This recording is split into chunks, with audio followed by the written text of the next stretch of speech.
Champions League, and Saturday they tried to inch closer to FA Cup glory. Still, youngster Kolo Touré insists the club need to turn their advantages into winners' medals if they are to be considered a big club.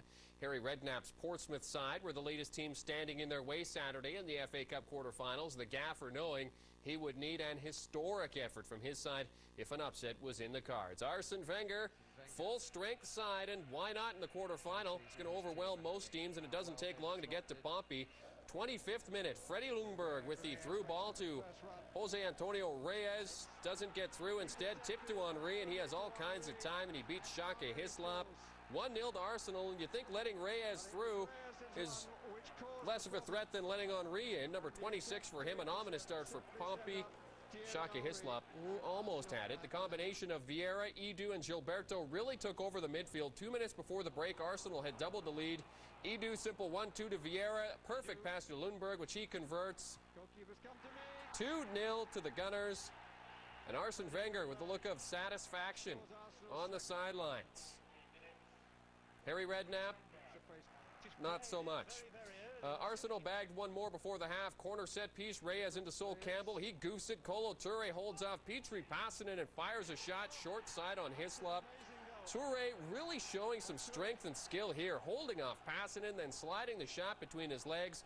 Arsenal in cruise control, up 3-0 at the half. 5 minutes into the second, the fans at Fratton treated to more skill or lack thereof. Perhaps no pressure on Reyes. Ljungberg slows for Henry. His skipper finds a path through Hislop. Wow. That's a tough one to face up to. Perhaps we jinxed poor Hislop by talking about how good he was playing. Sorry about that. 4 buzz to Arsenal. They weren't finished either. 57th, Kolo Touré through the middle of the park. Taken out. Freddie Ljungberg picks up where he left off and scores his second of the match.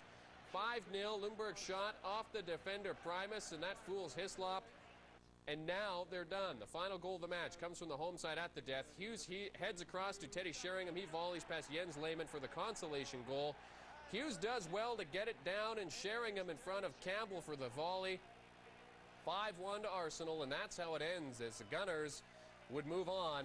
Premiership contest, Manchester United home to Fulham, with the Red Devils looking to advance to the semi-finals for the first time since winning their record 10th FA Cup back in 1999. Well, Fulham arrives at Old Trafford simply hoping to keep a good thing going. You see, the Cottagers are unbeaten versus United this season with a win and a draw to their credit to date.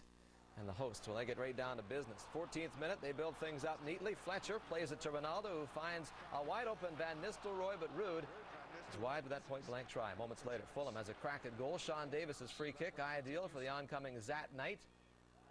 But Knight fires it right at Tim Howard. No problem for Tim. To the 21st minute now. And a strange sequence as a one-on-one battle on the end line turns into a rare penalty call against Manchester United at Old Trafford. Wes Brown takes down Louis Boamorte, and referee Rob Stiles makes the call without hesitation. Steve Malbranc, the man on the spot for Fulham. Frenchman looking to give his side a lead, and yes, he does just that. Never a doubt with that effort, and it is 1-0 Fulham. Also, no doubt about Manchester United's intentions. They respond lightning quick. Right after conceding the first penalty goal at home in domestic play for 11 years, you see it. Ruud Van Nistelrooy putting away the 1-1 goal on the setup from Giggs. And the game is leveled just like that. Great execution. Scholes finds Giggs. Giggs connects with Van Nistelrooy. And any sense of momentum Fulham might have had disappeared. 25 on the season for Ruud. Before the half hits, the home team nearly takes the lead. Cristiano Ronaldo crosses in the box. Red jerseys everywhere. And it seems like each and every one of them gets a little bit of this ball. With Ryan Giggs having the best goal right there. But nothing ended up making its way to the goal. And they hit the break time at 1. Just past the hour mark, Fulham looking at making some changes when Manchester United decides to change the scoreline. Fletcher sends Ronaldo away. He plays it neatly to Van Nistelrooy. There's the brace. There's the 2-1 lead. And there's some pretty slick ball movement. Terrific ball from Fletcher to take advantage of a fullback too far upfield. Ronaldo nicely lays it into Ruud. And there is the 2-1 goal. Messrs. Ferguson and Smith enjoying the sights. Very late on, Fulham gets a rare break and smells an equalizer. Louis Boamorte will work himself into position for a left foot try, but Tim Howard will dive and break the play up very, very smartly. There would be no late magic for the Cottagers. Time runs out on their FA Cup run. 2-1 Manchester United, Red League leaders at bottom. To send Mick McCarthy's side out in the 5th round. Now this year, Smith has earned the adulation of Sunderland fans with timely goals in the competition, and Sunday he looked to continue the run as the Black Cats hosted Sheffield United at the Stadium of Light. Mick McCarthy enjoying life with Sunderland and hoping for continued success in the Cup. Black Cats control the run of play early. Sheffield cannot clear. John Oster with the outside cross to Tommy Smith, but his header saved and held out by Patrick Kenny, the Sheffield keeper, right on the line. And he holds it outside the line. Sheffield opportunity in the 8th, free kick in close. Michael Tong with a blast, but he sends it wide. And from the backside of this one, you can see the shot perfectly. Tong with a little too much bend. Still zeros. Sunderland on attack. In the 15th, Julio Arca to George McCartney down the left. Wide open, Tommy Smith in space. Takes it, flashes a shot. Far side past Kenny. Sunderland have the lead. Look at the build-up here. Top of the screen, McCartney breaking away. Tommy Smith unmarked. Morgan has to take McCartney down the wing. Sees the opening. Smith finishes it off. They call Smith the FA Cup specialist. His 4th goal of the Cup run. And you can now see why. Sheffield with opportunities to level. 17th, Kozluk to Jagielka, and Sunderland can't clear. And Lovu with the shot, but he sends it to the stands. 1-0 Sunderland through 45. Mick McCarthy's side shutting it down in the second half and really limiting Sheffield's chances. The Canadian, Paul Pescasolido, with a chance there and then venting his frustrations after that one. No reading lips now. Wow. Aren't Canadians supposed to be friendly and polite? What's with that? So much for that notion. And how about this guy? Think he's pumped that Sunderland are winning? Easy guy. You're going to bust something if you're not careful. Sheffield do see something burst, and it is the bubble on their FA Cup dream. Sunderland hold on for the 1-0 victory and are off to the final 4 of the competition. It is the first semi-final appearance for them in a dozen years. Quite an achievement for mixed men who were traumatized with relegation and decimated by the bloodletting that followed last season.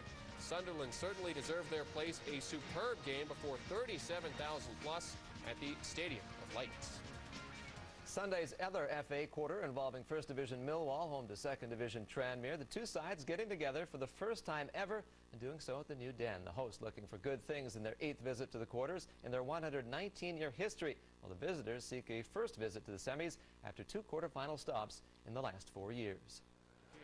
The home team comes up with the first good chance in this one. Player-manager Dennis Wise forcing Tranmere's John Achterberg to make a smart-looking save at the 16th minute.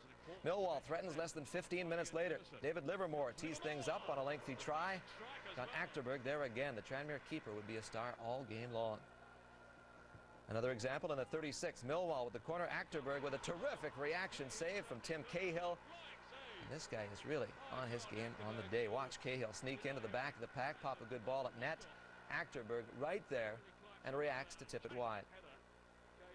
Late in the half, signs of life from Tranmere. The ball ricocheting out to Ian Hume. The Canadians' left foot blast is blocked, but Gareth Roberts runs on. He hammers one. It's blocked too. Roberts wondering what if. Hume looking to spur his team on once again. This one, though, scoreless at the half. Soon after the restart, it's Tranmere at it again. The ball ending up at the feet of Gareth Roberts once more. And watch Roberts smack this one. He really leans into it, but Andy Marshall is there and knocks it away. Ahead of the 63rd, Millwall looking to reassert themselves. Paul Eiffel does well coming off the flank, creates a shooting opportunity, takes it, but it misses on the near side. Teams would continue to swap chances till the 75th when Millwall wins a golden chance to take the lead. Tim Cahill going down as this cross comes his way.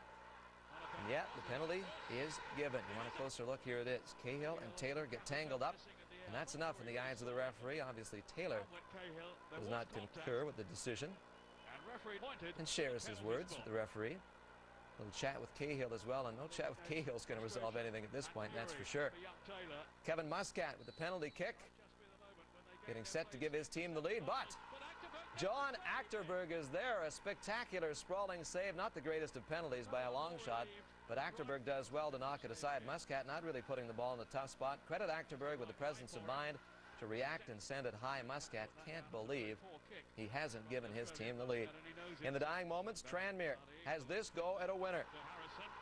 Beresford makes a nice move, gets inside, lets the shot go, but Marshall is there. 0-0 the final. Tranmere earns a replay at Prenton Park. Boy, have Tranmere earned this.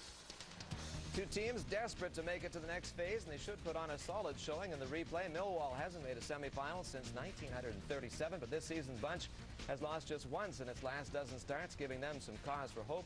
Tranmere aims to join the likes of Chesterfield and Wickham as second division sides in recent memory to make their way to an FA Cup semi-final. The replay is set for St. Paddy's Day.